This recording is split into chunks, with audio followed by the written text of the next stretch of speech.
Chapter 10. Terrain. Some terrain is easily passable. In some, you get hung up. Some makes for a standoff. Some is narrow. Some is steep. Some is wide open. When both sides can come and go, the terrain is said to be easily passable.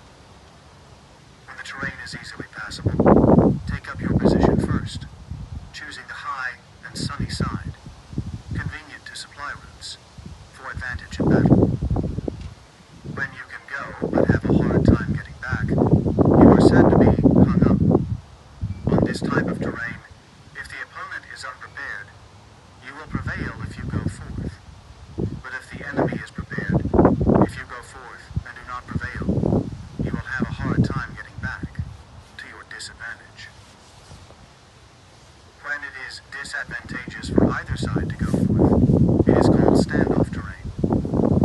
On standoff terrain, even though the opponent offers you an advantage, you do not go for it. You withdraw, inducing the enemy half out, and then you attack, to your advantage. On narrow terrain, if you are there first, you should fill it up to await the opponent. If the opponent is there first, do not pursue if the opponent fills the narrows. Pursue if the opponent does not fill the narrows. On steep terrain, if you are there first, you should occupy the high and sunny side to await the opponent. If the opponent is there first, withdraw from there and do not pursue.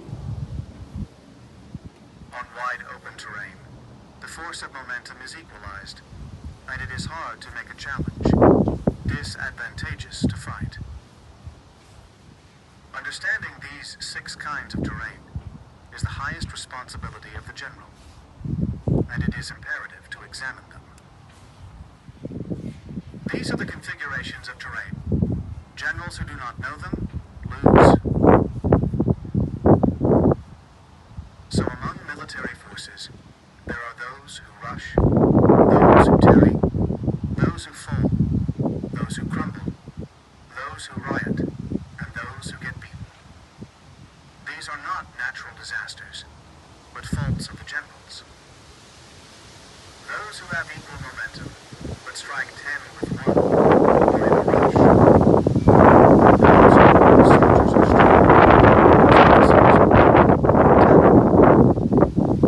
Those whose soldiers are strong, those whose officers are strong, but whose soldiers are weak, fall. When colonels are angry and obstreperous, and fight on their own out of spite when they meet opponents, and the generals do not know their abilities, they crumble. Generally speaking, the entire military leadership has to be of one mind. All the military forces have to cooperate in order to be able to defeat opponents. When the generals are weak and lack authority, instructions are not clear, officers and soldiers lack consistency, and they form battle lines every which way. This is riot. When the generals cannot assess opponents, clash with much greater numbers or more powerful forces, and do not sort out the levels of skill among their own troops, these are the ones who get beaten. If you employ soldiers without sorting out the skilled and unskilled, the brave and the timid, you are bringing defeat on yourself. These are 6 ways to defeat. Understanding this is the ultimate responsibility of the generals. They must be examined. First is not assessing numbers. Second is lack of a clear system of punishments and rewards. Third is failure in training. Fourth is irrational overexcitement. Fifth is ineffectiveness of law and order.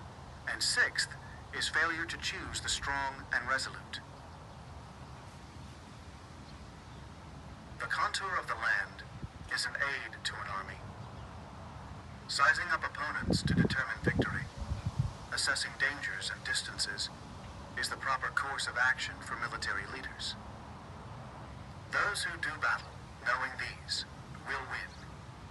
Those who do battle without knowing these will lose. Therefore, when the laws of war indicate certain victory, it is surely appropriate to do battle, even if the government says there is to be no battle. If the laws of war do not indicate victory, it is appropriate not to do battle, even if the government orders war. Thus, one advances without seeking glory, retreats without avoiding blame, only protecting people to the benefit of the government as well, thus rendering valuable service to the nation. Advancing and retreating contrary to government orders is not done for personal interest, but only to safeguard the lives of the people and accord with the true benefit of the government. Such loyal employees are valuable to a nation. Look upon your soldiers as you do infants, and they willingly go into deep valleys with you. Look upon your soldiers as beloved children, and they willingly die with you. If you are so nice to them that you cannot employ them, so kind to them that you cannot command them, so casual with them that you cannot establish order, they are like spoiled children, useless.